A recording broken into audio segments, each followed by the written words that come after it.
Pour donner juste une précision, que les téléspectateurs n'aient pas l'impression que je ne pourrais pas m'exprimer sur ce qui a été dit. Je voudrais dire aux Camerounais que tout ce qui est dit dans les débats, les analyses, est très faux, archi faux. Martinez Nzogo n'est pas mort pour des raisons politiques, il est mort pour des intérêts économiques. Et je peux le dire qu'il est mort même par une erreur d'appréciation. De la part de qui? De la part de ceux qui ont commis l'acte. Pour la simple raison que je trouve insignifiant les motifs de la mort, c'est-à-dire la dénonciation de la ligne 94, qui est connue, qui est une ligne qui accompagne les investissements de l'État. Et naturellement, de pouvoir, n'est-ce pas, même accompagner les investisseurs privés. Donc pour moi, je crois que ça a été une erreur d'appréciation. C'est pour ça que je remercie mes enseignants qui nous ont formés sur la prise de décision. Parce que je crois que ça a été un problème de décision. Parce que naturellement... Problème de décision à quel niveau? Au niveau, n'est-ce pas, la décision de tuer quelqu'un juste pour une dénonciation pour des intérêts économiques. Parce que j'entends des illuminés dire il y a eu coup d'État, machin, c'est faux. Notamment, il a pu peut-être gêner des intérêts économiques pendant ces dénonciations. Je voudrais également dire qu'il est important de le savoir. Tous les grands hommes d'affaires du monde collaborent avec le renseignement. Non pas pour tuer des gens, mais pour la conquête des marchés ou pour la préservation des monopoles des marchés. Et c'est important de le dire. Certains vont jusqu'à privatiser même le renseignement pour la conquête des marchés. Vous avez des exemples dans le monde?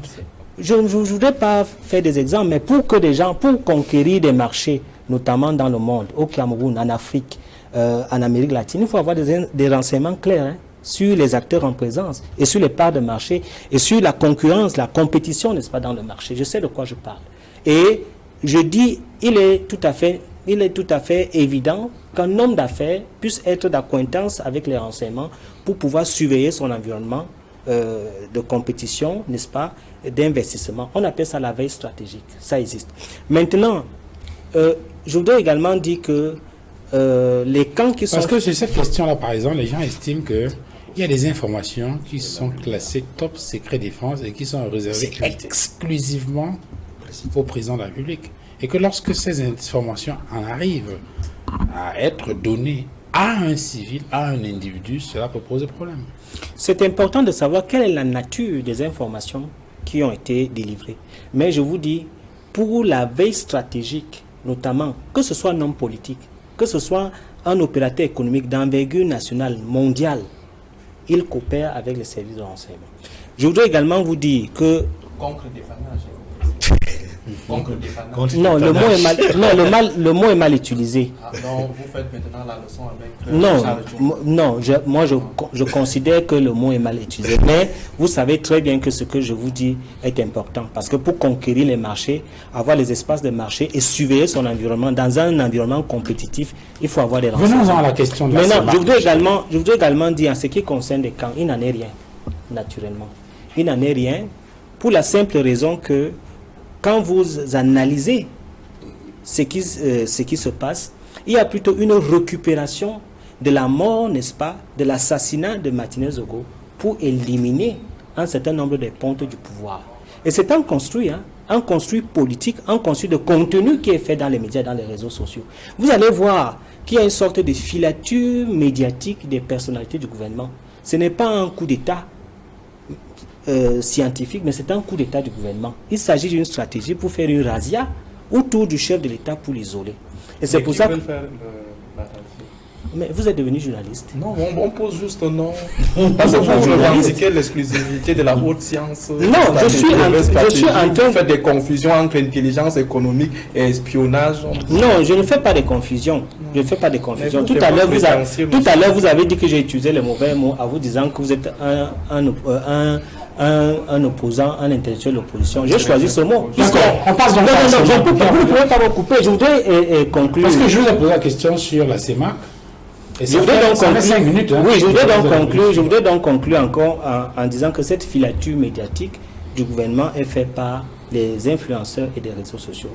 Comment vous pouvez dire que le chef de l'État commandite une enquête, mais vous insistez à dire que c'est le SGPR qui arrête les gens? Comment vous pouvez dire qu'il y a une procédure judiciaire qui est en train de se dérouler et vous dites que le ministre, directeur du cabinet civil, fait tout pour sortir, n'est-ce pas, Amougou Belenga. C'est des absurdités. En tout cas, ce n'est pas sur ce plateau que ça a été dit. Oui, mais je dis, mais ce sont des absurdités. Ce sont des ça n'a pas été dit sur ce plateau. Oui, je dis. C'est une précision que je Oui, mais ce sont des absurdités. Ce sont des absurdités pourquoi? Pour la simple raison que on ne peut pas être dans une procédure judiciaire pour respecter la loi, pour pouvoir, n'est-ce pas, apporter une solution à l'enquête qui a été commise par le chef de l'État et qu'on dise qu'il y a des individus qui sont en train de vouloir faire sortir. Je vais conclure en disant que... Je voudrais conclure, puisque je n'ai pas pris la parole depuis, je voudrais conclure en disant que il faut remercier le chef de l'État qui a fait de l'inédit. Il est même entré dans le record. C'est la première fois au monde où on fait arrêter des services de contre-espionnage. Personne n'a acclamé ça ici. Personne ne l'a acclamé ici. Et le chef de l'État va toujours vous surprendre.